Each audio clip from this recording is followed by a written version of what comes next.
Saudi আরবে জুম্মার নামাজ আদায় করেছেন বাংলাদেশ জাতীয় দলের ফুটবলাররা। এএফসি এশিয়ান কাপ বাছাই পর্বে ভারতের বিপক্ষে খেলার জন্য সেখানে ক্যাম্প করছে তারা। বিকেলে করেছেন কঠোর অনুশীলন, বিশেষ করে ডিফেন্ডিং ও ব্লক তৈরিতে বেশি জোর দেওয়া হয়েছে শুক্রবারের প্র্যাকটিস সেশনে। এদিকে দলে প্রথমবারের মতো ডাক পাওয়া ফুটবলার আরিফ হোসেন জানালেন, একাদশে জায়গা করে নিতে নিজের সর্বোচ্চটা দিচ্ছেন এই ফরওয়ার্ড।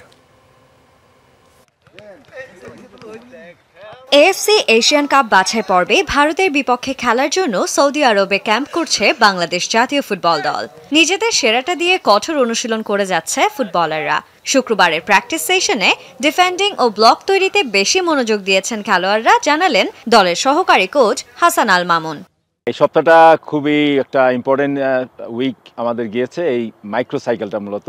আজকের যেটাতে ফোকাস করেছিলাম কিভাবে আমরা ডিফেন্ডিং ব্লকগুলা করব, কে প্রেসিংয়ে যাবে, কে তাকে ব্যালেন্স করবে, মূলত এই টেকনিক্যাল কিছু ইনফরমেশন।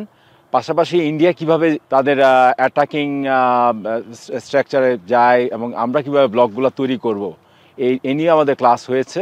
সো ওভারঅল আজকের সেশনটা খুব এনজয়েবল ছিল। এই ক্যাম্পে এখন পর্যন্ত নেই কোনো ইনজুরি আক্রান্ত খেলোয়াড়, যা কিনা দলে যোগ করবে বাড়তি আত্মবিশ্বাস, এমনটাই ভাবনা মিডফিল্ডার সোহেল রানার।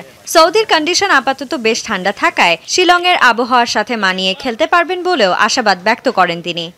আলহামদুলিল্লাহ, যে আমরা ইয়াতে আসছি, সৌদি আরবে আসছি, সবাই সুস্থ আছি। এখন পর্যন্ত আমরা খুব ভালো ট্রেনিং করতেছি। গত দিনগুলো তো বেশি ঠান্ডা ছিল, আজকে আলহামদুলিল্লাহ বৃষ্টি হয়েছে, এখন কি খুব আমরা ভালো ফিল করছি। দেন আমরা শিলংয়ে যাই আমরা খুব মানে নিতে পারবো তাড়াতাড়ি। ইন্ডিয়ান ম্যাচ নিয়ে তো আমরা কোচিং স্টাফ ভাবতেছে, এমনকি প্ল্যানগুলো যেগুলো দিচ্ছে এগুলো আমরা করতেছি মাঠের ভিতরে। যদি আমরা ইনশাল্লাহ করতে পারি মাঠের ভিতরে, ইনশাল্লাহ আমরা জিতবো। প্রথমবারের মতো জাতীয় দলে ডাক পেয়েছেন আরিফ হোসেন।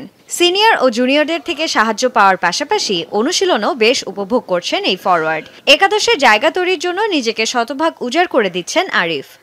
ফার্স্ট ন্যাশনাল টিমে ডাক পাইছি, আলহামদুলিল্লাহ সব মিলে আলহামদুলিল্লাহ সবার সাথে এনজয় করতেছি।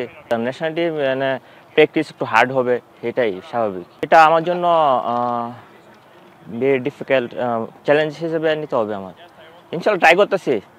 এদিকে অনুশীলনের আগে জুম্মার নামাজ আদায় করতে দেখা যায় ফুটবলারদের। নামাজ শেষে একসাথে ছবিও তুলেছেন খেলোয়াড়রা। Sanjana Ivy, Jamuna sports.